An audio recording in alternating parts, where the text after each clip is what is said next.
आप झारखंड के पिछले 10 साल का इतिहास हमको बताइए कि कोई लीडर ऐसा आया हो जो अपने टैलेंट के दम पर लीडर बना हो। हमारा सामना सीधा बन्ना गुप्ता से हुआ था। वहां के एसपी ने सीधे बन्ना गुप्ता से कहा कि सर आपको जो करना है बाद में कीजिए, लेकिन इस पंगे में आपका सामना टाइगर से है और वो लड़का बड़ा खतरनाक है, सुनने में पुलिया पार कर रहा है, आपसे रिक्वेस्ट है अपना होर्डिंग बोर्डिंग उठा घर चल जाए, अगर वो यहाँ आएगा तो बवाल होगा। झारखंड के सबसे खूबसूरत जिला गिरिडीह के इस पावन धरती में, चूंकि गिरिडीह के मतलब ही है वह गिरी मने पहाड़, तो झारखंड के इस खूबसूरत से धरती में जितना भी झारखंडी बंधु सब आये हा, हमार से बड़ हमार उम्र के हमार से छोट सभी के एक साथ जोहार रहते। आज लगभग 23 साल झारखंड बनले भई गए। जब 23 साल पहले इस झारखंड के नींव राखल गया है, बुनियाद राखल गया है, तब हमने के जब पहला राज्यपाल हले उस समय के माननीय प्रभात कुमार, वो एक बात कहले हलाए कि जिन परिस्थितियों में जिन साधन संसाधन के साथ झारखंड राज्य अलग हुआ है, आने वाले 20 सालों में ये भारत देश का नंबर 1 राज्य बनेगा। आज 20 साल हो चुके हैं और चूंकि वो स्टेटमेंट एक सीरियस पर्सन का था, हम पॉलिटिशियन को गिन सकते हैं कि वे लोग जोकिंग करते हैं, झूठे वादे करते हैं, मजाक करते हैं या फिर अपनी रोटी सेकने के लिए कुछ भी बोल जाते हैं, लेकिन ये स्टेटमेंट झारखंड के सीएम का नहीं, झारखंड के किसी लेजिस्लेटिव असेंबली के मेंबर का नहीं, ये स्टेटमेंट झारखंड के पहले राज्यपाल, जिसे हम राज्य का पहला नागरिक कहते हैं, एक सीरियस पर्सन का स्टेटमेंट था कि झारखंड आने वाले 20 सालों में भारत देश का नंबर 1 राज्य बनेगा। क्या बना है? एक सवाल आज झारखंड के तमाम 32,000 गांवों से आती है कि क्या झारखंड राज्य नंबर 1 पे काबिज हुआ है? अरे नंबर 1 तो छोड़िए, नंबर 5 तक काबिज नहीं हुआ है। तो कहीं ना कहीं इसका 2 ही कारण है, एक शासन का, दूसरा प्रशासन का। यदि ये 2 लोग ठीक हो जाएंगे तो मुझे पूर्ण विश्वास है, अगर हम लोग रोड मैप के साथ एक प्री प्लानिंग के साथ चलें और अगर युवा, इस राज्य के अभिभावक, इस राज्य का तमाम वर्ग अगर हमें सपोर्ट करे तो आने वाले 5 सालों में टॉप 5 पर झारखंड को पहुंचाया जा सकता है। अब आप सवाल करेंगे कि झारखंड, चूंकि किसी का उन्नति अर्थ पे डिपेंड करता है, हम लोग यहाँ जितने लोग आए हैं मैक्सिमम पढ़ने वाले छात्र हैं, हम लोग इसलिए पढ़ते हैं कि भविष्य में एक नौकरी करें ताकि 2 पैसे कमाया जाए। यानी आज जो मॉडर्न इंडिया है या फिर जो मॉडर्न वर्ल्ड है, इसकी आधारशिला कहीं ना कहीं इकोनॉमी है, पैसा है, बैंक बैलेंस है। तो यदि हम झारखंड की उन्नति की बात करें तो हमें विशेष कुछ करने की आवश्यकता नहीं है। ये झारखंड अकेले 40% खनिज संपदा देता है। बस हम क्या करेंगे कि जो गलत तरीके से काम हो रहे हैं उन्हें रोक लगा देंगे। उदाहरण के लिए हम लोग बार बार सरकार की गलत नीतियों की आलोचना करते हैं। हाल ही फिलहाल हम लोग आलोचना कर रहे थे कि वर्तमान में सरकार अपने मंत्रियों के लिए 70 करोड़ का आवास लेकर आई है। हम उन 70 करोड़ को अगर 24 से डिवाइड करेंगे तो 24 का 24, 24 48, 24 के 72 होता है।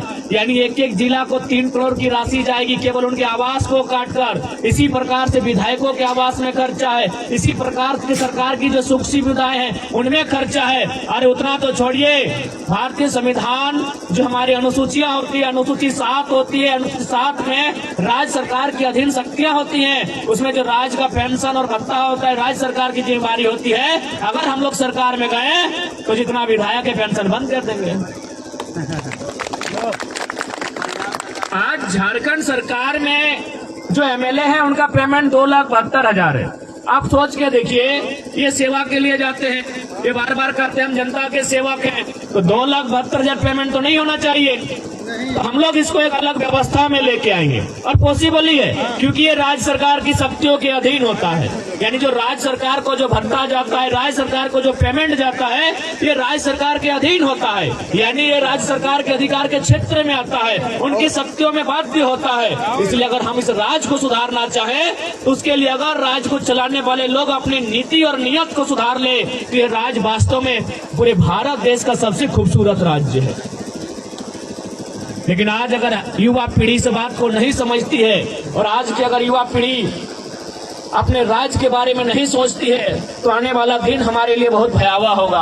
आज यही गिरिडीह का क्षेत्र, यही कोडरमा, यही हजारीबाग, यही धनबाद, बोकारो के पढ़ने वाले छात्र अपनी पाई जुगाड़ करके, अपने घर की साग सब्जी को उपज करके, अपने बाप दादा की पूर्वजों की जो खेती है उसे गिरवी रख के पाई जुगाड़ करके छात्रावास में जाकर परीक्षा की तैयारियां करते हैं। केवल तैयारी ही नहीं करते हैं, 10 साल तक एक कमरे में बंद कर देते हैं। किन्हीं की आंखों की रोशनी चली जाती है, अरे किन्हीं का तो पेट बढ़ जाता है, किन्हीं के बाल आधे सफेद और आधे झड़ जाते हैं। लेकिन जब रिजल्ट आता है कि एक दिन पहले जिसने तैयारी किया था, जिसको क्वेश्चन पेपर लिख करके परीक्षा शामिल होने का निमंत्रण मिला, वो बंदा सेलेक्ट कर लिया जाता है। लेकिन जो 10 साल छात्रावास में अपनी पाई जुगाड़ करके जमा पूंजी को बर्बाद करता है, उसे कहीं जगह नहीं मिलती, तब तकलीफ होता है। इसलिए आज पढ़ने वाले नौजवान, अभिभावक सभी को इस राज्य की उन्नति के बारे में, इस राज्य के हितार्थ के बारे में आपको सोचना होगा। और ये इसलिए सोचना होगा कि आज बेशक हम लोग गिरिडीह में आके खड़ा है, लेकिन हमें कभी उम्मीद नहीं थी, ना कभी मैंने सपने में सोचा था कि धनबाद के एक छोटा साधारण सा लड़का 20-25 की संख्या में, 50-100 की संख्या में जिन सभाओं को संबोधन किया करता था, मानव श्रृंखला से पहले मुझे उम्मीद नहीं थी कि एक दिन पूरा झारखंड सुनेगा। इसका मतलब यही हुआ कि केवल ये शख्स जो आपके सामने खड़ा है, ये मैं नहीं होके आप सभी की आवाज हम है। जो बातों को मैंने रखा, जिन बातों को आज 2 सालों से लगातार मैंने मीडिया के माध्यम से, सड़क के माध्यम से उठाने का काम किया, हर एक झारखंडी चाहता था कि कोई फ्रंट पे आए, लीड करे और बोले। वो कहते हैं ना, हर कोई चाहता है कि बिल्ली जब आए तो पता चले, लेकिन भाई घंटी बांधेगा कौन? तो बस हमने ज्यादा कुछ नहीं किया है, उस बिल्ली की गर्दन में जाके घंटी बांधने का काम किया है।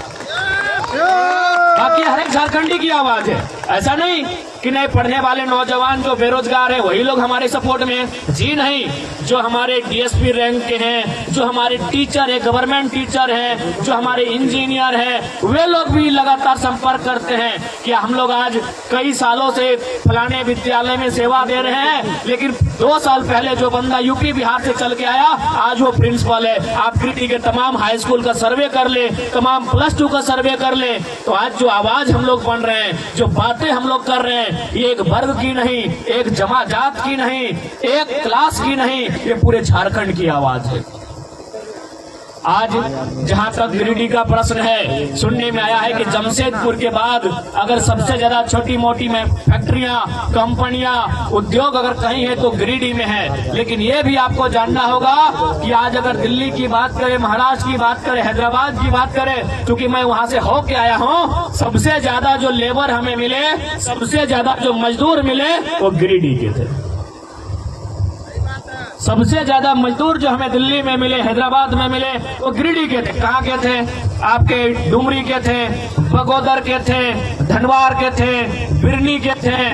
तो मैक्सिमम जो वर्कर जिनको आप लेबर बोलते हैं वो हमें दिल्ली में मिले, वो गिरिडीह के थे। तो ऐसे में एक सवाल ये भी बनता है भाई कि जब फैक्ट्रियां हमारी जमीनों पर, ये खंडोली का डैम का पानी हमारी जमीनों पर, तो इस पानी से हमको क्या लाभ मिल रहा है? एक सवाल बनता है। तो इसलिए आज इस बात को याद रखिए, क्योंकि भारत एक लोकतांत्रिक देश है और लोकतंत्र का मतलब है एक अच्छे लीडर का चयन करना। इसी भीड़ में हो सके कोई डॉक्टर की जानकारी रखता हो।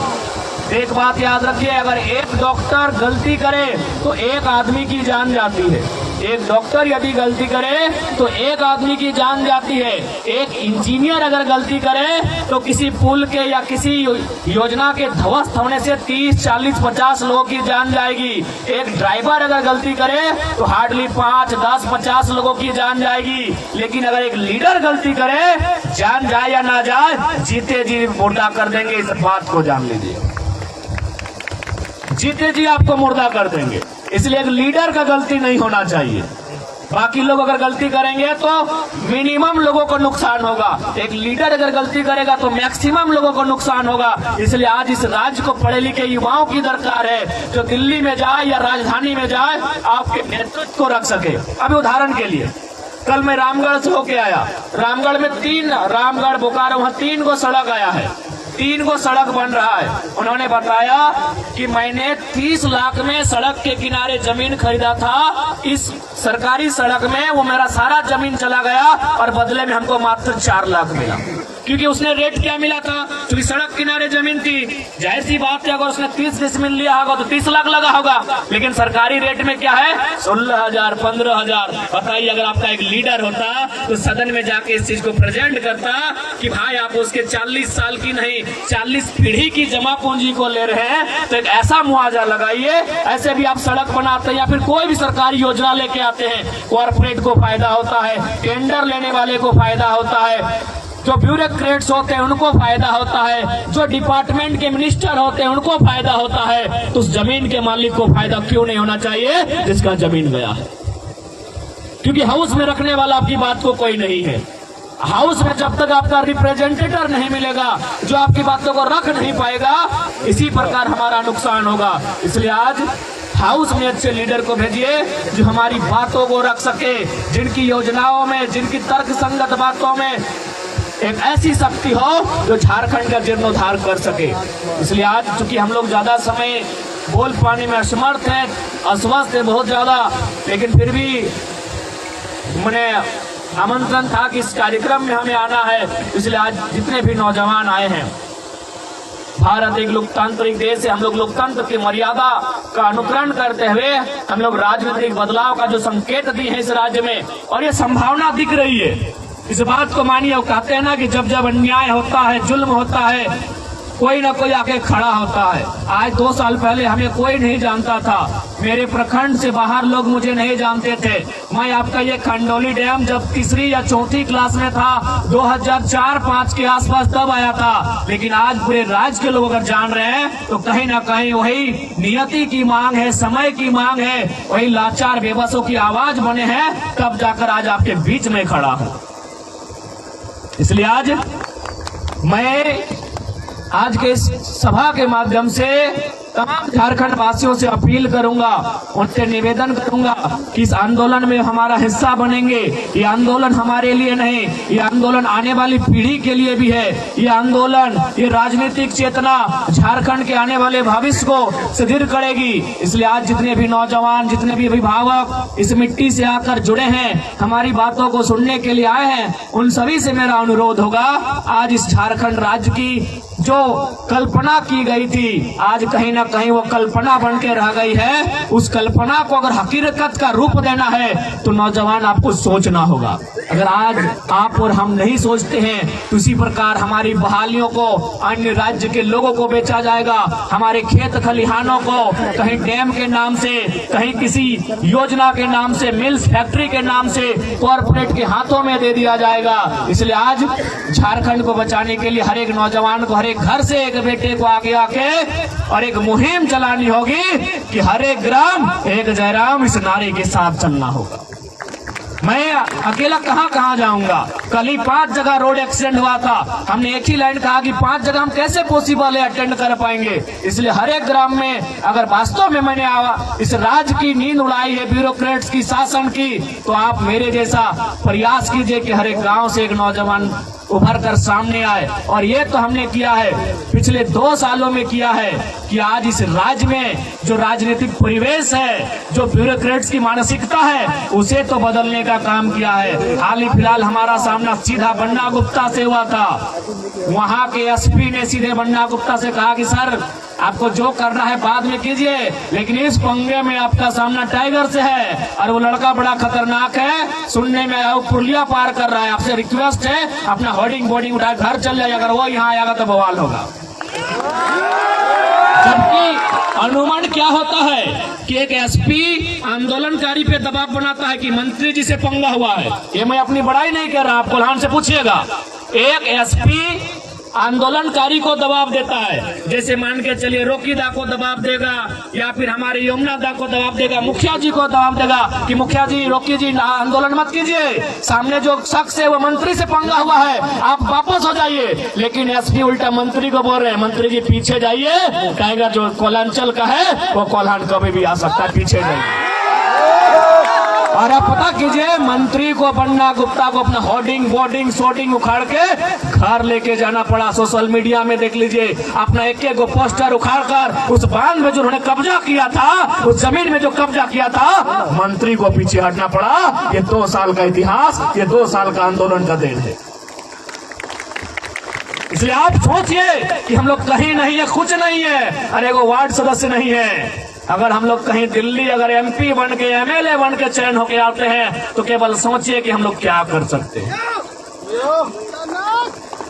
आज देखिए, किसी भी, चूंकि हमारा संबंध कोयलांचल से, कोयलांचल के खदानों में जब भी जीएम से हमारा मीटिंग होता है, जीएम एक लाइन बोलता है, यार रिक्वेस्ट वो लड़का को लेके मत आना। आप देख सकते हैं, ये कोई हम लोग ये नहीं कि आपके सामने कह रहे, वीडियो में लाइव जाके देखिए, सामने हमारे एसडीपीओ बैठे हैं और उसी कड़कती अंदाज में हमने कहा कि डीसी का जमीन गया है, जो डीसी कभी भी नौकरी करती है यहाँ। आज किसमें ये हिम्मत है कि बगल की कुर्सी में 6 इंच के फासले में एसडीपीओ बैठा है और जरा मात्र कुर्सी को पटक के कह रहा है, दिखाइए डीसी का कितना जमीन गया है, यहाँ डीसी की भी नौकरी करके कितना जमीन इस फैक्ट्री में गया है। तो ये साहस आज 2 सालों में हमने खड़ा किया। जहां लोग दुम दबा कर भागते थे, जहां लोग शासन प्रशासन के नाम से एक फुट पड़ जाते थे, आज आंख से आंख मिलाकर सामने आके खड़ा होते हैं। तो सोच के देखिए, जिस दिन ये दहाड़ पहाड़ के ऊपर से नहीं सदन में होगी, आप अनुमान लगा सकते हैं इस राज्य में क्या बदलाव होगा। अब बिल्कुल हम लोग आश्वस्त करते हैं कि अगर हम लोग एमपी के लिए चुने जाते हैं तो हम लोग का स्वभाव यहाँ गिरिडीह के एमपी, कोडरमा के एमपी और हजारीबाग के एमपी के जैसा नहीं होगा। हमारा स्वभाव जमशेदपुर के पूर्व एमपी शहीद सुनील महतो के जैसा होगा। मैं आपको उस शख्स को याद दिलाना चाहूंगा, क्योंकि झारखंड के इतिहास में एक ही एमपी का मर्डर हुआ है, वो सुनील महतो का हुआ है। जब वे 7 दिन बाद कोयला मंत्री बनने वाले थे, उनका हमेशा टाटा से विस्थापन को लेकर पंगा होता था, हमेशा विस्थापित रैयतों की बात करते थे। इसलिए अगर हम आज, उनका परिवार जिंदा है, उनकी माँ जिंदा है, आज भी उस परिवार को एक टूसू मेला लगता है, उस मेला में जो पैसा बचता है उनके परिवार को दिया जाता है। सोच के देखिए कि मेंबर ऑफ पार्लियामेंट का परिवार कैसा है। और यही हमारे सीपीसी, यही हमारे जयंत सिन्हा, पता कीजिए उनका क्या स्थिति है। किसी के पास 10,000 करोड़, किसी के पास 50,000 करोड़। इसलिए एमपी ऐसा होना चाहिए जो आपके बीच का अगर है तो आपके बीच के जैसा होना चाहिए। और आप इस बात को लेकर आश्वस्त हो सकते हैं कि हम लोग अपने वचनों से नहीं मुकरेंगे। अगर मुकरने का रहता तो मैं आपको पूरे विश्वास के साथ कहता हूं, दोनों नेशनल पार्टियां हमारे संपर्क में हैं। और यही नहीं कि आप गिरिडीह से लड़िए, आपका जहां मूड करे, आप तो झारखंड के लीडर है, मन करे रांची से लड़िए, मन करे जमशेदपुर से लड़िए, बस बोल दीजिए कि आप हमारी पार्टी से लड़ रहे हैं। क्या उम्र है हमारी, 29 साल उम्र है हमारी, क्या प्रलोभन दे रहे हैं? सीधे दिल्ली का दे रहे हैं। अभी कौन दे रहे हैं? इंडिया और एनडीए गठबंधन वाले लोग दे रहे हैं। आज के डेट में अगर ये ऑफर किसी दंड युवा को आए तो दुम दबा कर भाग जाएगा, क्योंकि कोई भी जानता है कि अगर हम ढंग से खाली सिलेक्शन कर ले इंडिया और एनडीए का तो आराम से दिल्ली जा सकते हैं। और 1 सीट से नहीं, 2-3 सीटों से ऑफर है हमारा। लेकिन अगर आज हम लोग फिर उसी राजनीति को अनुसरण करते हैं तो झारखंड में जो इतने सालों बाद एक उम्मीद जगी है, ये उम्मीद कहीं ना कहीं फिर खड़ा नहीं हो पाएगा। इसलिए आज हम लोग झारखंड में एक ऐसा बदलाव करेंगे कि जो सदन में जाने वाला हो सड़क से उठा के किसी को भेज देंगे, वो बड़ी पार्टी को बदलेंगे। जो बड़ी पार्टी बन गई है, या तो नेता का बेटा नेता बनेगा या तो कोई सेठ परिवार का बेटा नेता बनेगा। आप झारखंड के पिछले 10 साल के आंकड़े को उठाइए, पिछले 10 साल में जितने नए लीडर बने, चलिए हम नाम ही गिनाते हैं। नेहा शिल्पी तिर्की बनी, अंबा प्रसाद बनी, और अगर 2-4 नाम आप जानते हैं तो गिनाइए। या तो अपने परिवार के कारण बने होंगे, हाँ, एक संजय सेठ बने, वो पैसे के कारण बने। जयंत सिन्हा बने, अपने बाप के नाम से बने। आप झारखंड के पिछले 10 साल का इतिहास हमको बताइए कि कोई लीडर ऐसा आया हो जो अपने टैलेंट के दम पर लीडर बना हो। हफीजुल हसन अपने बाप के नाम पे बने, एक भी लीडर का नाम बताइए। किसी कम्युनिटी का, किसी समाज का, किसी समुदाय का बताइए। अगर पैसे वाला ही लीडर बनेगा, नेपोटिज्म वाला ही लीडर बनेगा, तो भारत एक डेमोक्रेटिक कंट्री क्यों बना भाई? क्यों बना एक लोकतांत्रिक देश? क्यों बना भारत एक प्रजातांत्रिक देश? क्यों ये संविधान की धाराएं, क्यों ये संविधान? इसलिए आज ये आंदोलन महज एक आंदोलन नहीं, कम से कम इस राज्य की जो विचारधारा है, इस राज्य की जो व्यवस्था है, इसको आज सीधा चुनौती देने का काम किया है। अगर आपको उतना तो छोड़िए, क्या है अपने तारीफ करें। आज दुनिया की सबसे नंबर 1 पार्टी, दुनिया की सबसे बड़ी पार्टी भारतीय जनता पार्टी को भी इस आंदोलन पर सोचने को मजबूर किए हैं। उसका उदाहरण, उसका 2 उदाहरण, जयप्रकाश भाई पटेल। आज कौन पूछते हैं इस शख्स को भाई? अमर बावरी, जिनको आज विपक्ष का नेता बनाया गया, कौन पूछता? अरे वो बंदा माने या ना माने, उसका जो IAPA ढकना लोग है, बोलते हैं जरम बाबू तोरे कारण आज झारखंडियन के बीजेपी में वैल्यू मिला हो। मैं यही देखिए ना, गोड्डा के सांसद गैर झारखंडी, जो हमारे गिरिडीह के पूर्व सांसद 5 बार गैर झारखंडी, हजारीबाग के सांसद गैर झारखंडी, चतरा के सांसद गैर झारखंडी, पलामू के सांसद गैर झारखंडी, रांची के सांसद गैर झारखंडी, और सारे के सारे बीजेपी से। तो कहीं ना कहीं अगर आज जेपी पटेल और अमर बावरी को अगर कदर पद बढ़ा है, तो ये आंदोलन को आप इग्नोर नहीं कर सकते। और उतना तो छोड़िए, आपके आंदोलन को नीतीश कुमार भी देख रहे हैं, इसीलिए खीरू महतो उठा के राज्यसभा ले गए। खीरू महतो अपनी राजनीति के अंतिम कार्यकाल में थे, लेकिन उस शख्स को नीतीश कुमार भी उठा के बिहार राज्यसभा ले गए। कहे अब देखा कि भाई ये आंदोलन जोरदार चल रहा है, आंदोलन का नेतृत्व करने वाला जिस समुदाय से, उसी समुदाय को लेके गए। नीतीश कुमार और किसी को ले जा सकते थे। इस आंदोलन का सब लोग वाच कर रहे हैं, सेंट्रल पार्टियां वाच कर रही है, पड़ोसी राज्य के लोग वाच कर रहे हैं। उतना तो थोड़ी, हमारे इंस्टाग्राम में अभी भी मैसेज है, कोई फेंका फेंकी बात नहीं। छत्तीसगढ़ के एक विधायक के साथी ने हमें धन्यवाद दिया कि 6 महीना से विधायक जी ने आपका वीडियो देखा, MLA बन गए हैं। वो झारखंड में शायद कहीं डिफेंस की नौकरी करते थे, अब कहाँ करते थे हमको उतना नहीं मालूम, हमने उतना जानकारी भी नहीं लिया। बोला 6 महीना पहले उनको किसी ने लिंक भेजा था यूट्यूब का, किस लड़के को फॉलो करो, इसकी तरह अपने आप को ढालो, और उन्होंने 6 महीना में रिजल्ट दिया, छत्तीसगढ़ से MLA है।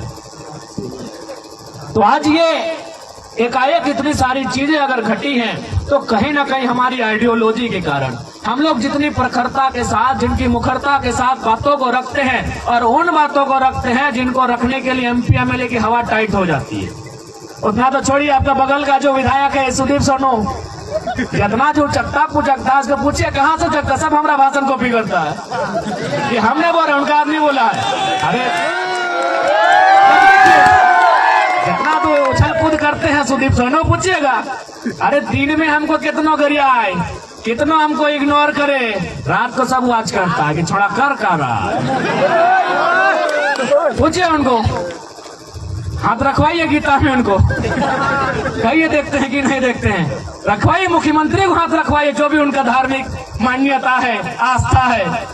पूछिए उनको कि आप तो भाई 15-20 साल में पॉलिटिक्स में, ये नारा आज नया सुन रहे हैं, कैसे लिया झारखंड, लड़के लिया झारखंड। ये नारा भले पुराना है, लेकिन इस नारे को जिंदा करने वाला शख्स हमें। पूछिए माननीय मुख्यमंत्री को। इसलिए आज इस बात को जानिए कि आंदोलन महज एक आंदोलन नहीं, ये झारखंड का जीर्णोद्धार करेगा। और नहीं तो इसी प्रकार आज हमारी स्थितियां, आज एक आम व्यक्ति क्या हो रहा है, आम व्यक्ति प्रत्येक दिन गरीब हो रहा है, क्योंकि सदन में ढंग से चर्चा करने वाला कोई नहीं, हर कोई कॉर्पोरेट का समर्थन में। आज माननीय मुख्यमंत्री कैसे हमारे साथ आएंगे? हाल ही फिलहाल उनकी एक चचेरी बहन का शादी हुआ, टाटा ने 80 लाख खर्चा किया। बताइए वो कैसे टाटा के अतिक्रमण के खिलाफ जाएंगे? बताइए कैसे जाएंगे? ये कैसे संभव है कि माननीय मुख्यमंत्री की चचेरी बहन की शादी में जो टाटा 80 लाख फाइनेंस करता है, पंडाल में, तिरपाल में, लाइट में, आप उनके खिलाफ कैसे जाएंगे? इसलिए आज ये समस्याएं जो हमारे पास आकर खड़ी है, इसका समाधान पहला लक्षण पॉलिटिक्स से ही होगा। आज जो लंबी लंबी सड़कें आती हैं, कोई सदन में चर्चा करने के वाला नहीं बैठा है, जो हमारी जमीनों पर, हमारी नौकरियों पर, हमारे उद्योगों पर, हमारी नीतियों पर चर्चा कर सके। इसलिए आज जितने भी नौजवान यहाँ पर आए हैं, मैं उनसे करबद्ध प्रार्थना करूंगा कि आप 2024 का जो लोकसभा चुनाव होगा, विधानसभा चुनाव होगा, मैं आग्रह करूंगा कि भारत में किस मुद्दे पे लड़ा जाएगा मैटर नहीं करता है। झारखंड में अगर लड़ा जाए तो झारखंडियत के मुद्दे पे लड़ा जाए, विस्थापन के मुद्दे पे लड़ा जाए, रोजगार के मुद्दे पे लड़ा जाए। ये हम आपसे आह्वान करना चाहते हैं कि झारखंड में एक ऐसा परिवेश बनाइए, एक ऐसा माहौल बनाइए जो इंडिया पाकिस्तान के नाम से झारखंड में ना लड़ा जाए। रोजगार का मुद्दा हो, विस्थापन का मुद्दा हो, पलायन का मुद्दा हो, ये मुद्दा हमारा प्राथमिकता रहे। एक ऐसा माहौल क्रिएट कीजिए, और नहीं तो फिर हम वोट दे लेंगे और हमारी 12 लाख की आबादी कहां? कोरोना काल ने आपने देखा, वो तो रजिस्टर्ड हुआ था 12 लाख, अनरजिस्टर्ड कितना होंगे? 20 लाख आबादी हमारी बाहरों में भटक रही है। कहे भाई 40% खनिज संपदा, 50 से 60 हजार हमारे पास रजिस्टर्ड छोटी से बड़ी कंपनियां। अगर एक एक कंपनियों में विधायक अगर चंदा ना ले, मैं आपको क्लियर बताता हूं, क्योंकि हमारे पास भी ऑफर आता है कि अब काहे हमको परेशान करते, मेरा फैक्ट्री में ताला लगा रहे हैं, बोलिए क्या चाहिए। अगर एक एक फैक्ट्रियों में, कंपनियों में केवल विधायक और सांसद चंदा ना ले, तो वहां भी अभी 8% मैं दावा के साथ कहता हूं 100 को रोजगार सृजन होगा। अभी आज के तारीख से बस खाली बोल दे कि विधायक और सांसद चंदा नहीं लेंगे, अभी 100 को रोजगार सृजन होगा। अब मान के चलिए झारखंड में गूगल कीजिए कितनी कंपनियां हैं, नहीं करने से भी कुल मिलाकर तो खैर 50,000 के आर पार है, लेकिन ढंग की मुझे लगता है 30,000 कंपनियां झारखंड में है। अगर आज के डेट में हमारे MP MLA चंदा का धंधा छोड़ दें तो 30,000 गुना 100 कीजिए, यानी 30,000 में अगर 2 जीरो डालेंगे तो कितना होगा आप सोच लीजिए, सीधे 30 लाख का आंकड़ा होगा, सीधे 30 लाख का आंकड़ा होगा। ये मजाक का विषय नहीं है। मैंने बार बार कहा, नेताओं की नियति साफ होनी चाहिए। उनका नियत जिस दिन साफ होगा, झारखंड में रोजगार का कोई कमी नहीं है। आज कोई भी, क्योंकि हम लोग धनबाद बोकारो से आते हैं, कोई भी नया माइंस आता है तो विधायक जी को 5 लाख का महीना, सांसद जी थोड़ा सा पावरफुल है उनको 10 लाख का चंदा, 2-4 को लठेत है उनको 1.5 लाख, 2 लाख 50 हजार का चंदा। ये चंदा का धंधा अगर ये नेता लोग बंद कर देंगे तो हर एक कंपनियों में, हर एक फैक्ट्रियों में जो रोजगार मिल रहा है उसको छोड़कर एक्स्ट्रा 100 रोजगार पैदा होगा। मुझे लगता है वो 30 लाख बहुत बड़ी राशि, बहुत बड़ी संख्या होती है, ये कोई मायने नहीं है। इसलिए आज सोच के देखिए कि हम लोग जा कहाँ रहे हैं। आज किनके हाथों में हम लोगों ने नेतृत्व दिया है, जिन लोगों के हाथों में हमने नेतृत्व दिया है, आज वे लोग हमारी क्या दुर्दशा कर रहे हैं। इसलिए उस दुर्दशा से लड़ने के लिए, आज इस झारखंड की उन्नति के लिए, इस झारखंड को एक अग्रणी राज्य बनाने के लिए आज युवाओं को आगे आने की आवश्यकता है। अगर आज हम आगे नहीं आते हैं तो याद रखिएगा, एक दिन हमारे पास शायद कुछ ना बचे। आज देख सकते हैं पहाड़ों पर कब्जा, आज नदियों पर कब्जा, आज कहां तक नहीं कब्जा पहुंचा। आज बहुत सारे लोग ये कहते हैं कि नहीं आप झारखंड और गैर झारखंडी को बांटने का काम कर रहे हैं, बिल्कुल गलत बात है। भारत देश के जितने भी राज्य अलग हुए हैं, अपनी आइडेंटिटी को लेकर अलग हुए हैं, चाहे तमिलनाडु से आंध्र प्रदेश का अलग होना, या फिर बॉम्बे का 2 टुकड़ों में महाराष्ट्र और गुजरात बनना, या फिर पंजाब और हरियाणा का बनना, या मध्य प्रदेश से छत्तीसगढ़ बनना, कहीं ना कहीं उसी कड़ी का हिस्सा था। जब वो सारे राज्य उसी कड़ी का हिस्सा थे, तो जब हम बिहार से राज्य अलग झारखंड बने तो उसी कड़ी का हिस्सा क्यों नहीं। आज जो लोग ये बात कहते हैं कि आप झारखंड और गैर झारखंडी करते हैं, उनसे पूछिए अभी हाल ही फिलहाल में तेलंगाना अलग हुआ है 2004 में, उनसे 2014 में। उनसे जाके पूछिए, बकायदा हम गए भी थे, हमने वहाँ के पढ़े लिखे लोगों से चर्चा किया, डॉक्टर जो लोग हैं उनसे चर्चा किया कि भाई आप कहाँ से? उन्होंने कहा हम आंध्र प्रदेश से है। तो हम बोले आप यहाँ जॉब कर रहे हैं? बोले हाँ ये प्राइवेट सेक्टर है। हम बोले अगर ये सरकारी होता तो? बोला सरकारी होता तो तेलंगाना काहे बना है? आंध्र प्रदेश के लोग तेलंगाना में क्या काम? तो ठीक उसी प्रकार अगर हम छाती ठोक के कहें कि जब बिहार से झारखंड अलग हो गया है तो सरकारी सेक्टर में बिहार के लोगों का क्या काम, यूपी के लोगों का क्या काम? क्या गलत है भाई? कहने में कौन सा डर, कौन सा झारखंडी गैर झारखंडी काहे राज्य अलग बना है? बताइए काहे राज्य अलग बना है? अभी हाल फिलहाल आप पेपर में देखे होंगे कि हमारी गांव की जो पीसीसी सड़क उसमें भी 90% ठेकेदार यूपी बिहार के। तो झारखंड राज्य काहे बना है? झालमुड़ी बेचने के लिए? झारखंड राज्य चिनिया बादाम बेचने के लिए बना है? बताइए, कोई गलत नहीं है। जिनको बुरा लगता है लगे, हम अपने स्टैंड में कायम हैं, हमारा स्टेटमेंट कभी नहीं बदलेगा। जिनको पेट में दर्द हो होने दीजिए। हमारे लोगों को बिहार में जिस प्रकार से नौकरियां मिलती हैं उसी प्रकार से बिहार यूपी के लोगों को झारखंड में मिले 10% में, प्राइवेट सेक्टर मिले 25% में। लेकिन आप देखिए जितना भी आउटसोर्सिंग, जितने भी कॉन्ट्रैक्टर, जितने बड़े बिल्डर, जितने बड़े ठेकेदार, सब तो गैर झारखंडी है। तो बच्चा भाई हम लोग क्या करें? चिनिया बादाम बेचे खंडोली में, बादाम बादाम कच्चा बादाम, क्या करें बताइए? इसलिए ये लड़ाई हमारी कहीं गलत नहीं है मेरे साथियों। जो आपको भ्रम में लाए उनको एक लाइन पूछिएगा कि भारत के संविधान को आप पढ़िए। अगर आप में इतनी कुव्वत है, आप में अगर इतनी साहस है तो जाके भारत के संविधान में लिखवा दीजिए इंडिया इज ए कंट्री। हम कभी विवाद ही नहीं करेंगे। अगर किसी की हैसियत है भारत देश में, लिखवाए इंडिया इज ए कंट्री, कभी नहीं हो पाएगा। India is a country of states. आप स्टेट को नजरअंदाज नहीं कर सकते हैं, आप स्टेट की आइडेंटिटी को नजरअंदाज नहीं कर सकते हैं। अरे उतना तो छोड़िए, अभी हिंदी हिंदुस्तान की बात होती है ना भाई, आप हिंदी को ही पूरे भारत की भाषा बनाइए, हम मानेंगे। तमिल वाले कभी नहीं स्वीकार करेंगे। काहे स्वीकार करेंगे? उनका अपना तर्क है कि तमिल भाषा हिंदी से प्राचीन भाषा है कि नहीं?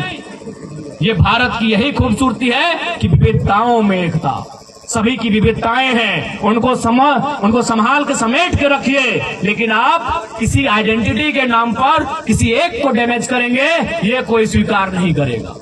जब गुजरात की आइडेंटिटी है, अभी हाल फिलहाल हमारे एक साथी का गुजरात में सिलेक्शन हुआ था, इंटरव्यू गुजराती लेटर में पटक दिया, जो न पढ़ेगा ना इंटरव्यू में जाएगा, ना वो पढ़ेगा ना इंटरव्यू में जाएगा। अभी भाषा की बात आती है, अभी सिंपल 28 तारीख को और 4 तारीख को सीजीएल का एग्जाम है ना भाई, झारखंड का एग्जाम है। अगर वहां सवाल ये पूछा जाता कि बुधनी ढेकिया कूटा ले, ढेकिया कूटते कूटते कानी अंगरिया छछाए ले, राजस्थान का आदमी का समझ में आएगा? बताइए, बताइए। सवाल तो यही ना होता है। अरे भाई परीक्षा में क्या सवाल होता है? यही होता है, एक कहानी का सार होता है, आंसर देना होता है, तो इसी प्रकार होता है। बाकी कितना भी राज्य जो है गुजराती में, बंगाली में, मराठी में सवाल लिया जाता है, देखिए इसी प्रकार लोक कथाएं होती है, उनके आंसर करना होता है, उनकी भाषा उनको समझ में आती है। तो बताइए कौन समझता कि बुधनी ढाकिया कुटा ले, कुटते कुटते कहानी अंगरिया कुटाई ले। ये समझता? असम का आदमी समझता? नहीं समझता। तो ये है भाषा की ताकत। इसलिए भाषा के प्रति बिल्कुल कट्टर होना पड़ेगा। हम सम्मान सभी भाषा का करते हैं, लेकिन भैया कानूनी मान्यता उन्हीं भाषाओं को मिलेगी। नहीं होता झारखंड में जिला वाइज दीजिए, बुद्धिजीवियों की बैठक बुलाइए, लेकिन आप झारखंड की आइडेंटिटी को इस प्रकार तौहीन नहीं कर सकते हैं। यदि आज झारखंड की आइडेंटिटी तौहीन हुई और अगर हम चुप बैठे, आज तो 20 लाख लोग बाहर हैं, कल वो कहीं 40 लाख की संख्या ना पार करें। और आप जाके देखिए आपके कोयला के खदानों में, आपकी इन 50,000 फैक्ट्रियों में कहाँ के लोग हैं? उतना तो छोड़िए, आप जो बड़े बड़े विश्वविद्यालय वहां जाके देखिए। अच्छा एक बात बताइए, यहाँ बाहरी भीतरी की बात होती है, क्या हमने गिरिडीह के डीसी को कभी कहा कि डीसी गो बैक? नहीं कहा, क्योंकि भाई ये सेंट्रल वैकेंसी है, ये फर्स्ट ग्रेड की वैकेंसी है। क्या हमने कहा? या फिर विनोद भाई में जो प्रोफेसर हैं उनको कहा कि अरे आप तो सब मैक्सिमम यूपी बिहार के चले जाइए? कहा? नहीं कहा, क्योंकि वो नेट जेआरएफ वाले हैं, सेंट्रल वैकेंसी है। अब यदि कोई टीजीटी की नौकरी में आएगा, कोई चपरासी बन के आएगा, कोई दरोगा बन के आएगा, तो विरोध करे कि नहीं करे? बताइए क्या भाई हमने बताइए कब डीसी का विरोध किया, बताइए हमने यूनिवर्सिटी के प्रोफेसर का कब विरोध किया। अब डीजीटी में भी आप लोग आएंगे, पीजीटी में भी आप लोग आएंगे तो हम लोग घास छिलते हैं, नहीं वही आपको हम लोग घास छिलते हैं। अब जब राशि में भी आप आइएगा, जमादार में भी आप आइएगा, हवलदार में भी आप आइएगा तो हम लोग क्या करेंगे, घंटी बजाएंगे। इसलिए बिल्कुल भ्रम में मत पड़िए, जाइए अगर आपको जानना है तो हर स्टेट में घूम के आइए। सबके रिश्तेदार रहते होंगे, कर्नाटक में रहते हैं, महाराष्ट्र में रहते हैं, पूछिए क्या कंडीशन है, पूछिए भाई गुजरात में रहते हैं, पूछिए क्या कंडीशन है। यानी इनको दर्द होता है केवल झारखंड से, कि झारखंडी कुछ ना मांगे। कहे ना 40% कोयला, 40% खनिज संपदा, कोयला, अवरक, ढेका पत्थर सब यहाँ है, यही इनको दर्द होता है। आज हमारे लोग, हम बिल्कुल महाराष्ट्र में खड़े थे, हमने मराठी लोगों के बीच कहा कि देखिए आपके सामने हम कहेंगे, आपके महाराष्ट्र के लोग हमारे झारखंड में रहते हैं, लगभग हम 50 लोगों को जानते हैं, लेकिन वो 50 के 50 HR हैं, GM हैं। हमारे वहां के 5 लाख लोग आपके महाराष्ट्र में रहते हैं, सारे लेबर बन के रहते हैं, सारे लेबर बन के रहते हैं। उन्होंने भी कहा कि हमें नहीं पता था कि झारखंड में इतना अन्याय हो रहा है। सानू महतो झारखंडी को लाइक, फॉलो, शेयर, कमेंट करें।